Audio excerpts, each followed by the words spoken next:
Hello everyone, it's Mike from Chess Lifestyle, and in today's video I wanted to basically cover how I managed to get to 2000 FIDE and how you might possibly manage to make 2000 FIDE as well. And actually the idea of this video came because I actually met up with one of the viewers of Chess Lifestyle today. I happen to be in Japan, in Kyoto, and the guy, Nico, shout out to Nico, lives in Osaka.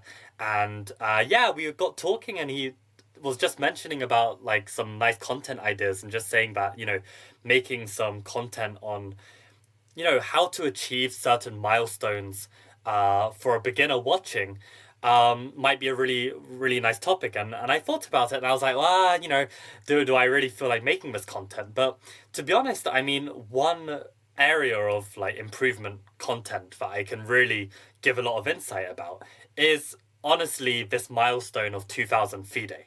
Because, I mean, for anyone who doesn't know, I am currently a 2000 FIDE player. You can see that the blue chart, this is my FIDE profile. You can see that I am currently at above 2000, 2009. And this is the second time I have reached 2000. You can see a couple years ago, I also hit this golden 2000 number, whatever this means, right? So if you are someone who is interested in trying to reach this golden 2000 FIDE number, then keep watching. I'm going to be sharing a bunch of different insights and I've laid it out in these simple bullet points. So we're just going to go one by one and hopefully by the end you'll have learned a few things that are useful. So the very first thing I want to start by saying is that 2000 FIDE is actually quite simple to reach with one method and one method only. And the golden word is calculation. Okay, it's kind of like the I don't know, the underlying secret behind all kind of like chess coaching and teaching and content, like, all this chessable stuff. Like, none of it matters when compared to this topic of calculation. And what this calculation means, it's like your ability to be able to visualize and see different combinations and lines and basically be able to decide what the best move is based on yours and your opponent's moves in turn, right? And the reason why that not everyone is 2000 FIDE, even though that, you just improve your calculation, you will get there. The reason why is that it's not easy, right? It might be very simple that you just get good at calculation and you'll reach 2000 FIDE. It's not easy for most people, right? And the thing is, like, you can really work hard and train it, but even then, you might not actually get your calculation level to a level that is worthy of 2000 FIDE. But having said that, it is possible to do. I even have a viewer, this player called Jimin Jamon, who I met in Spain one year. We were both at a tournament there, and this guy was 2400 FIDE, right? And when I compare myself to Jimin, like, I really think that in a lot of regards, I have more chess understanding, chess knowledge, maybe even chess skills. But the main difference between us was just his sheer ability to calculate, and his calculation ability was just a grandmaster level. So this carried his overall rating to a rating of 2400 or 2450, whichever it was. So yeah, if you want to get to 2000 FIDE in a very simple method, excelling at calculation is the way to go. Like, if you can find a way to be really, really good at calculation, which means refining your calculation method, practicing, calculation exercises that are a bit above your level and slowly working your way up to harder stuff, then that's the way to do it. I've got a few videos on this channel suggesting how, you might work on your calculation. But this is the simplest method, but as I said, it's not easy to achieve. And I mean, this is actually why it's actually possible for 10-year-olds to reach 2000 FIDE, despite not having, the years of experience, the maturity.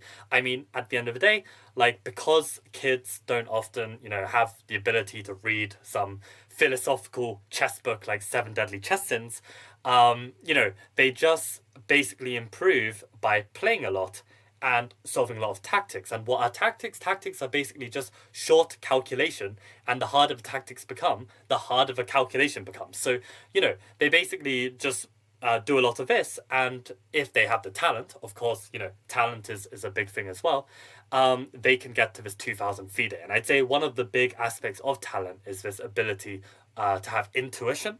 And intuition is a very difficult thing to learn. It's more of a thing that you possess, and it can also improve through practice, right? Playing a lot of games. And also, one thing you'll start to realize, which I'll come to when I talk about my own journey, but you'll learn that your own style will actually lend itself to improving your intuition or worsening your intuition, right? There are some positions for me that I have extremely strong intuition in, and some positions that I have extremely weak intuition. And understanding that about yourself can then allow you to tailor the game in the direction that suits you in order to get positions where, you have more of an advantage than other positions, right? But okay, I'll get back to that later. But yeah, this is why it's possible for a 10-year-old or even younger to reach 2000 FIDE, not because they've got the skills that I have, let's say, over years of experience, but they have very enhanced skills of a certain small subset of skills, which are ultimately quite important to the game. And if they have really strong levels of those small set of skills, then of course they can get to this 2000 FIDE as well. But okay, let's imagine, you're just very, very interested and passionate about chess. You want to make a push, but perhaps, you haven't started from an extremely young age. Perhaps you may not be the most talented at the game, but you just love the game and you really want to try and make it. I mean, to be honest, I'd put myself in that boat, right? Like, I really love this game, but I've now come to learn that, yeah, there are way more talented people than me. And I also, started at 10 years old, so I can't reach 2000 FIDE at 10 years old. So, I've got some hurdles, but they can be overcome. So what I would say regarding the essentials to reaching 2000 FIDE, and if someone wants to, write a bullet point list in the comments after this to summarize this, then they're welcome to. But I'd say with the essentials of reaching 2000 FIDE, there are a few things, for the average person. The first thing to realize is you cannot underestimate experience. And with experience, I don't just mean, let's say, playing a lot of games online, which is also very, very useful type of experience, but you need tournament experience as well. There's no amount of training in your room, in the comfort of your room, that is going to compare to tournament conditions. And there are so many types of tournament shenanigans that can come up, disputes, things that completely mess with your emotions. So many things can go wrong that can affect your quality of play, that you cannot get to 2000 FIDE without playing a lot. So for some people who are I want to train a lot and then play tournaments, it doesn't really work that way if you actually want to reach a higher height. You just need to start playing. Of course, ideally, your first FIDE rated tournament, you don't want to start with the lowest possible 1400 rating. You'd like to have a decently high provisional rating. So for instance, for my rating, I started off as an 1836. This isn't really because I planned for it that way. It was just by chance that my first FIDE tournament, I had a pretty decent tournament as a junior and got this 1836 rating. So yeah, you don't want to let's say, play your first FIDE event as a complete beginner and not get a very high FIDE rating. But at the same time, you don't want to be on the other end of that spectrum where you're basically just training and training and training in the hope that when you first play your FIDE tournament, you're going to have an amazing time and,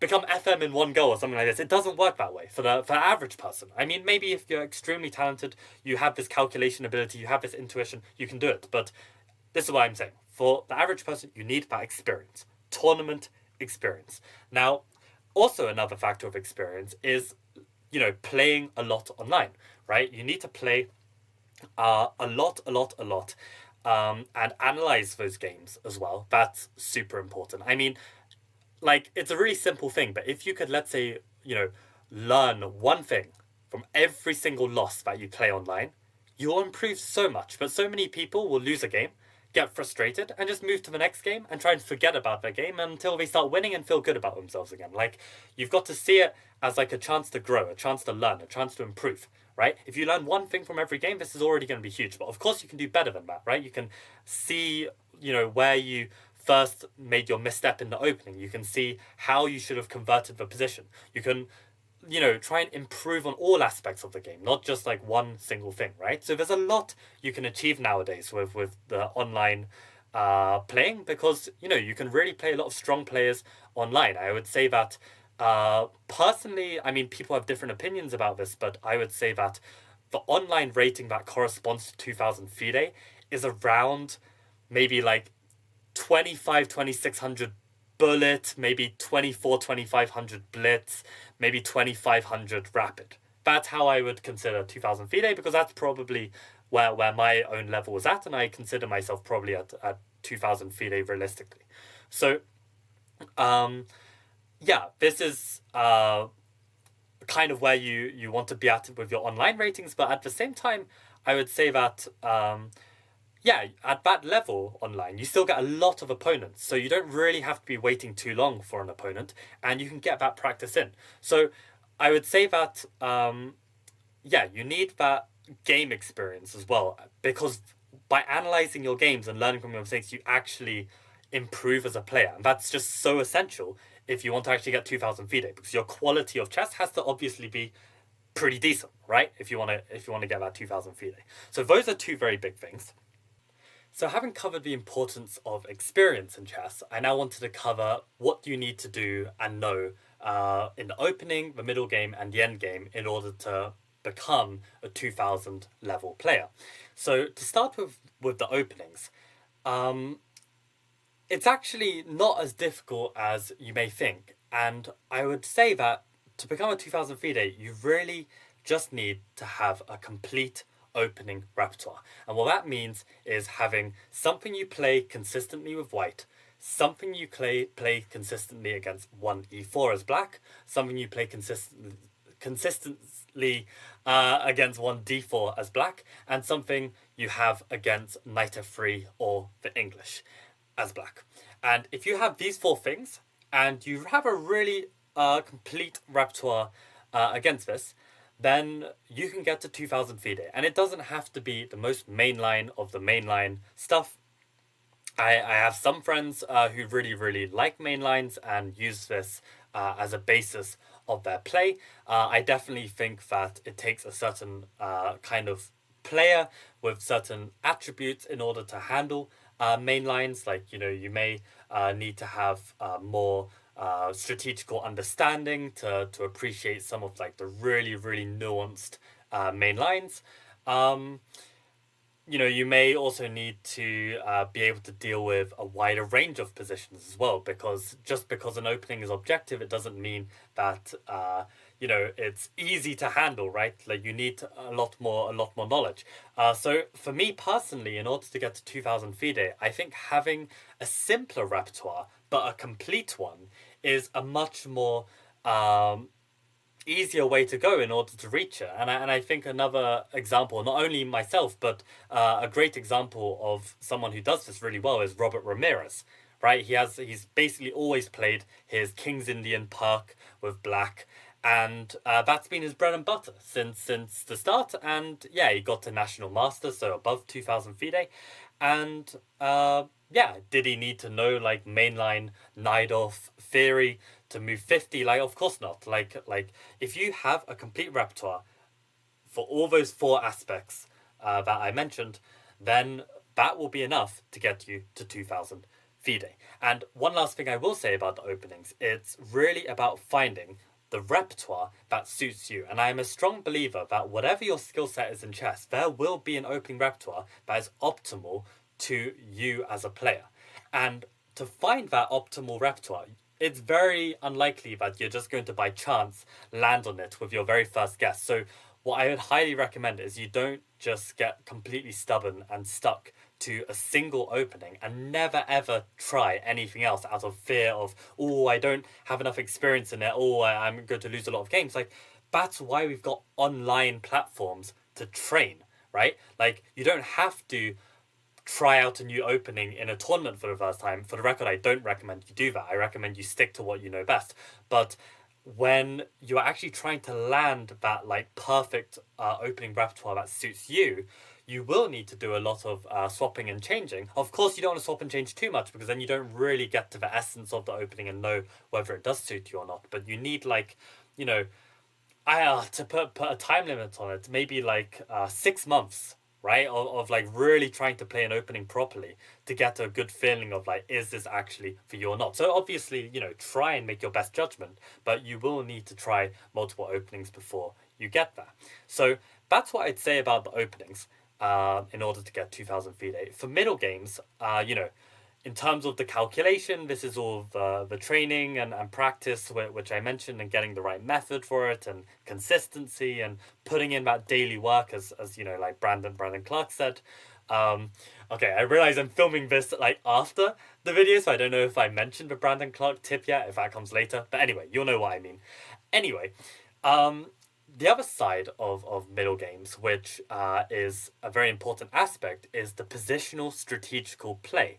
And I do believe at 2000 FIDE, you do need that. I mean, okay, if you're some prodigy 10-year-old that, can get away without the positional strategical play, then fine. But for most players, you need a decent strategy. And that is where chess books and chess courses are going to become very useful. And I think the best place to get chess courses is this website, Modern Chess. I think they're really, really good. I think a great place to drill your positional chess skills is a website called Chess Neurons. This is basically trying to practice positional strategical chess in a very puzzle-like manner. And yeah, that those three methods are basically the way to get there. Yeah, Modern Chess is the best for courses. Chess Neurons is the best for these kind of puzzles, and then there's of course an array of chess books that are good for chess strategy. So yeah, I would recommend that you delve into this aspect, and especially for middle games related to your openings. If let's say you get a lot of isolated pawns, isolated queen pawn middle games from your openings, then probably buying a course that looks into isolated queen's pawns is probably a good idea to improve your knowledge and understanding.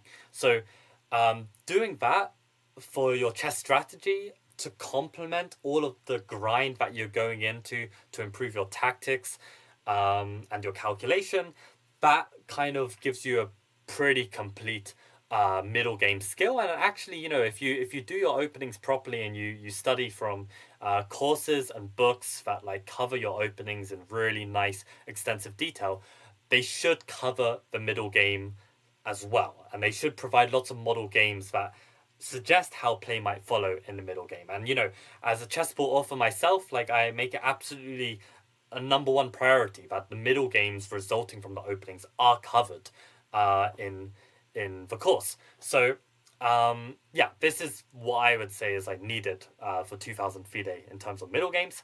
And then finally with end games, I would say that actually you don't need to know a lot. I mean, a lot of people really tunnel vision this kind of theoretical knowledge that you need, and might spend years on these rook end games in theoretical books like Dvoretsky's Endgame Manual. But in reality, you don't actually need it. What you really need is some basic endgame strategy and experience. Basic endgame strategy and experience. If you analyze every endgame that you lose in online chess, and also for the record, if you play more increment in online chess, 3+2 or 10+5 or 5+3, whatever it is, you get more endgames as well, because less games are finished by just a flag fest, who's going to run out of time first.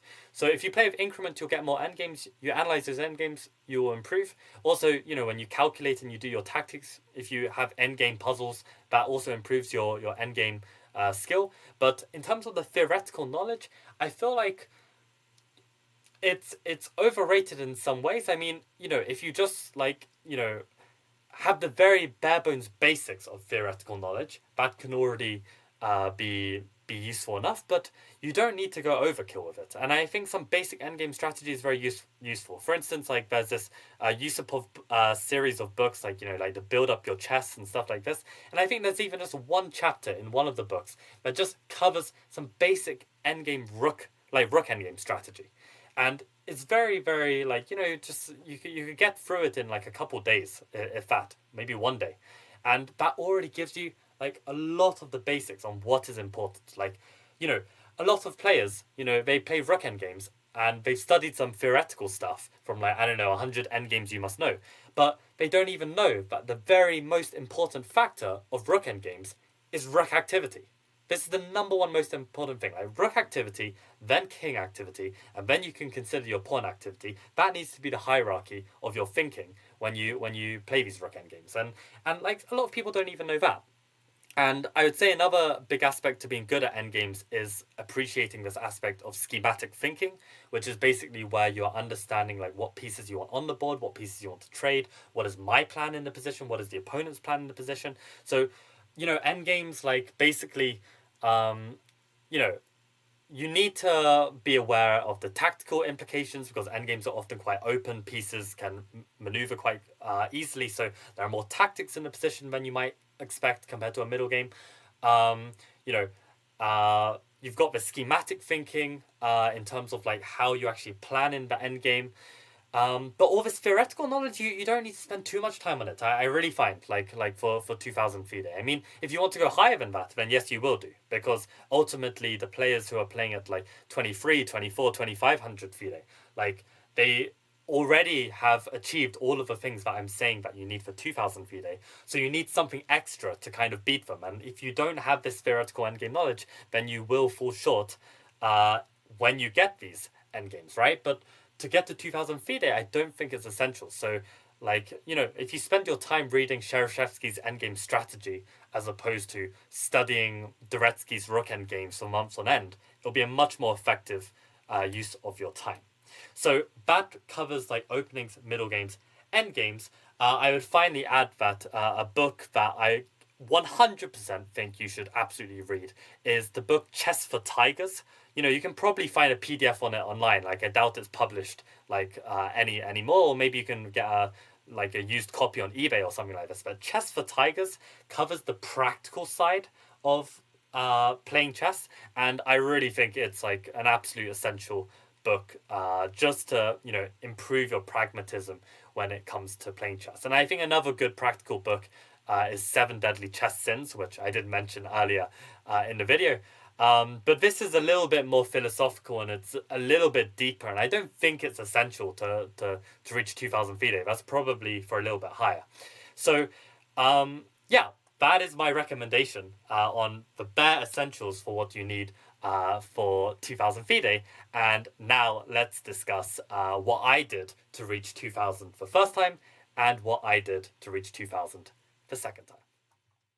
Okay, so the first thing I want to get clear before I get into the specifics on each of the grinds towards 2000 FIDE, I want to start by saying that for those who don't know me, I started when I was around 10 years old. I played in like local leagues. I played a lot. That was basically the main way I improved. I didn't really read too many books. I didn't really have a chess coach, just some very influential members at my local chess club who are around 1800. And I would say that in this whole journey between 2014, so how old was I back then? Maybe around like 15 years old, 15, 16. In this whole journey of these small ups and downs, I actually didn't care about my FIDE rating at all. The first time I cared about my FIDE rating was around this moment here. This was the very first time in my whole career where I cared about FIDE rating, because until this point, I basically was caring more about my national rating. That felt like a better metric to me, and FIDE was just like some random thing on the side. And it was only when I had this really amazing tournament in Italy, where I gained like 50 points, I had a performance rating of 2250, when I started thinking, well, actually, maybe I should be thinking of pushing for something higher, right? So this is the first time I care about FIDE rating.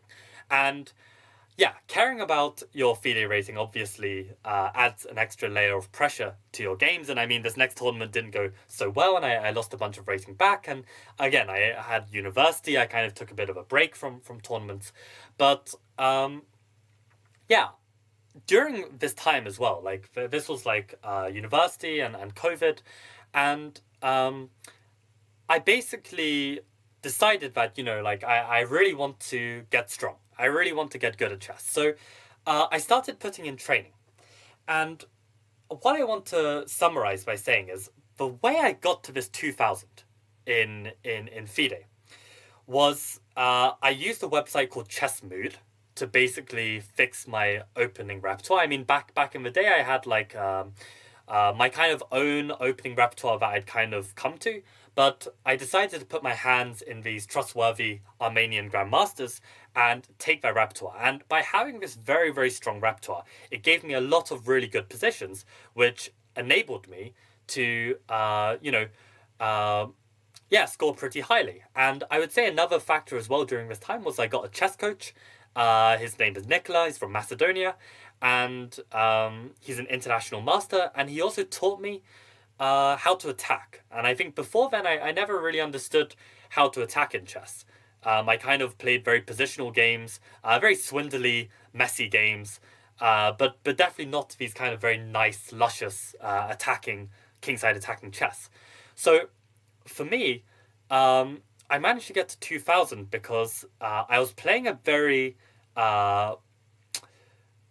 polarized style, which involved this very sharp, maybe not so sharp, but very very ambitious opening repertoire recommended by this website called Chess Mood. I had coaching and I was training like my attacking skills, and I was playing more attacking openings. Like I was starting to playing the Dutch against like the Reti and the English, and even D4 sometimes. And I kind of brute forced that mentality and style and training to reach 2000.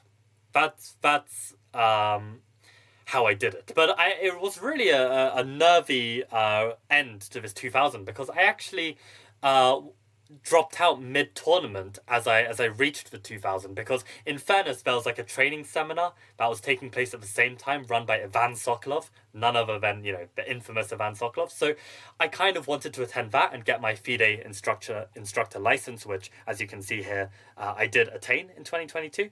But if I wanted to attain this and attend the meetings, I would have to withdraw from the tournament. And I thought, okay, I reached 2000. I had a very close spell of reaching 1995 before plummeting. So I really wanted to reach that 2000, just get it off my chest, right? And I think that's also a problem, like with this grind to any rating, is like as soon as you make it a big goal, when you get close to it, it really does kind of play on your nerves, which is just a bad idea, but I'm not sure how you can really avoid that. It's a tough one. But yeah, I would say that I kind of got to 2000 by playing this style, and the annoying thing about it was that I actually feel like the player that got me to 1972 was just a completely different player that got me to 2002. So I basically started like the player that reached 2002 was really starting not at 1972, but starting down at like 1700. Like the style of player that I was really a 1700 around here. But to reach 2000 as this style of player, I basically made a 300 point gap, even though it looks like I only made like 30 points gap, right? It's really crazy. And that's what I'd be very careful of as well, is because I wanted to be a certain type of player. I wanted to be this attacking player. I really believed that I had the creativity that could one day, try and reach something like Tao, like Mikhail Tao, right? If I work hard enough and I keep this up, I can kind of reach that level of creativity. But unfortunately, I think it was just a lot of delusion, like my own self-belief and confidence that I could do this, and unfortunately, I just can't. Right? It's just like, unfortunately, that's just how it is. And I didn't appreciate that actually the Michael that reached this 1972 had many, many different attributes that I just wasn't tapping into. And I didn't realize this. I didn't realize this, right? So, and this is also what I mean about the experience, that like when you try and push for a goal, you'll obviously make mistakes on that journey. And, you know, you will learn a hell of a lot about yourself and about your ability and about, you know, your potential. And this experience and this knowledge then helps you adapt for future grinds, and then makes that possibility of reaching your goal ever more likely, right? So this is also the kind of tournament experience you need. So I did manage to really push it and make this 2000 FIDE. And soon after, you know, I plummeted right back down 50 points. And I realized actually there was a huge flaw in my chess, because I would get these fantastic positions. I had really good attacking kind of intuition, because I had done all this coaching with Nicola, who is a fantastic attacking player. But I realized I had one big problem. And again, it comes back to this very first point that we've been discussing, which is calculation, right? My calculation was simply not good enough, and not just calculation, but my tactical ability. Like, I'd get these great positions and I just wouldn't be able to finish them off. And that is why I actually dropped 50 points from 2000 down to 1950, and I was extremely unhappy with myself, because I was like, you know, I did all of this grind, and for what? Like, I'm back below where I was when I didn't even care about FIDE ratings, right? And it was all because, you know, I just had a disaster tournament, and I was just making basic tactical errors. I did not train my tactics. I did not train my calculation, and this is what you get. I mean, I think I did try and train some calculation. I did like some hard middle game books, but it just wasn't enough quantity, and I just wasn't doing enough of it. And I mean, you really learn a lot of things on these tournaments. For instance, I had a great chat with International Master, maybe even Grandmaster now, International Master Brandon Clark. We had a really exciting game, and we analysed for like a couple hours after the game at the tournament hall. And I remember he told me, because I asked him a bunch of questions about training, and he told me that he trains his tactics every day without fail. And he said he just looks at it like this. He says, like, professional football players, you know, like Messi and whoever, they train their basics every day. They're training their shots, they're training their dribbles. They're not like just like, oh yeah, I know that I can shoot, so I stop training it. No, they practice the basics every day.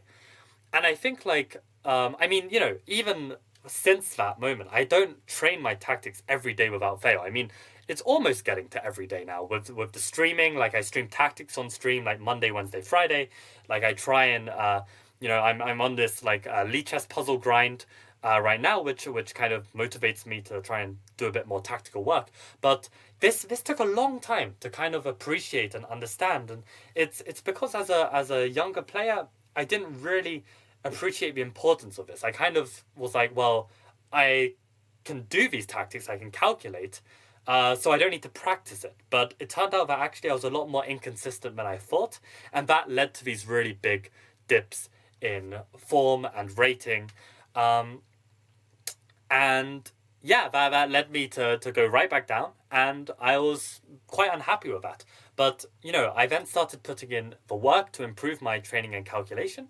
And another thing as well, I was also tapping back into what made me a 1970 player back when I wasn't even taking this grind seriously, right? And I understood a lot of aspects about myself in terms of like my style, my strengths, my weaknesses. I think understanding your strengths and weaknesses are such a huge part of a game, and I think actually that's another really underrated aspect of reaching 2000. If you can understand your strengths and weaknesses and tailor the game towards your strengths and tailor the game away from your weaknesses, that can really get you to 2000. Because, okay, if you want to get to, let's say, GM, the problem is you can't have such glaring weaknesses. But if you can push the game in a way that avoids those weaknesses, you can I believe you can get to 2000 FIDE. So I think this is a really big part. And as you can see, this climb, it was a long climb, but basically, I guess how many? 1, 2, 3, 4. The last 4 classical tournaments have all been positive gains. And the reasons for this is because I am going into the tournament having trained my calculation, having trained my tactics. I realize how important that is to actually excelling at this level and above. And, I've understood my style a lot more as a player. So I'm, playing positions where my intuition flows a bit nicer, getting positions where, my understanding checks out, my calculation is kind of in line with like my thinking, and all of this kind of has led to this positive trajectory. Now, of course, I don't know if I'm really at this 2009 level anymore. Maybe I'm even higher. Like I hope I'm a bit higher, and like I'm going to be playing some tournaments next month for the first time in like almost a whole year. So I'm very excited to see how far I can push myself. But I think that is the main difference. Like I mentioned, how I've reached 2000 in 2022 and 2000 2024. I would say the main difference is these factors, which I referenced, which is how I kind of got back to 2000 in a much more solid place. I mean, when I got to 2000 the first time, I mean, it was kind of like one tournament I'd play at 2200, the next tournament I'd play at 1800, and there was a lot of ups and downs. Like, I go up, I go down, I go up, I go down. But now I feel like I'm a much more solid 2000. I feel very confident in my ability as a 2000 player now. So to be honest, that's where I'd say you like what you need to become a 2000 player. Like I hope that wasn't too convoluted. I hope that made some sense and you can take some stuff from it. But yeah, it's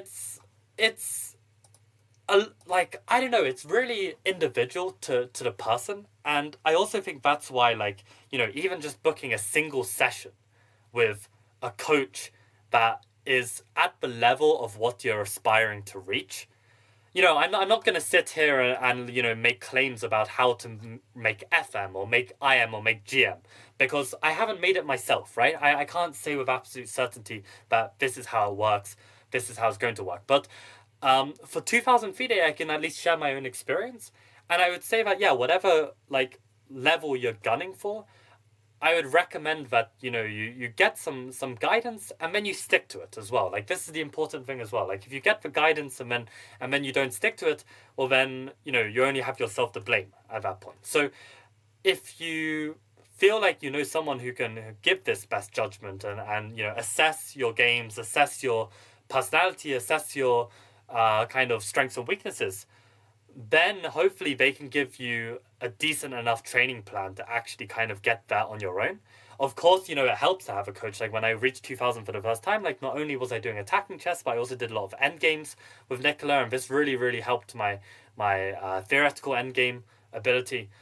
So of course, like actual sessions with a coach is going to help a lot. But yeah, I would say these are basically what you need to reach 2000. But of course, yeah, there's so many factors that affect it, right? Like all of these kind of inherent kind of traits, and also like when you started, not only in terms of like just how young you are, but also just like in terms of the amount of years of experience and the amount of games you play online. There are so many factors, right, that lead to whether you can become a 2000 player or not. But I will finish by saying that there's no harm in trying. And I think, a lot of people, I mean, I see all these like trolls on the internet that are kind of like shaming like, players who like try to reach another level, and they kind of claim that it's almost depressing that, adult improvers, for instance, like don't make any progress. But I think there's no shame in trying. And I think at the end of the day, there are adult improvers who do make it. I mean, for instance, Jonathan Hawkins was like an 1800 in his 20s, and then he made it to GM. The jump between 1800 and GM is more than a complete beginner to 2000. I can say that with almost absolute certainty. So the fact that he was able to do it means that you could get to 0 to 2000. And I'm sure if you're watching this video, you're not at 0. So I think, you have to have at least that self-belief that, and that confidence that you can be one of the different ones. And I am also looking to like make improvements on my 2000 and go further than this. But yeah, in terms of reaching 2000, I would say this is kind of like what you should expect in terms of how like difficult it is, and also the different ways in which you can reach it. And I'm sure I'm missing like a lot of extra you know insights here. Like it's a very like complicated process to get that. But I hope at least maybe something in this video will be useful for you to take home. And yeah, let me know in the comments down below if reaching 2000 is a goal of yours and where you are currently in your journey. Would be very cool to hear that. But on that note, guys, I'm going to maybe play some games, do some puzzles, and get back to my own training. So thank you for watching, and hopefully see you in another video. Okay, bye.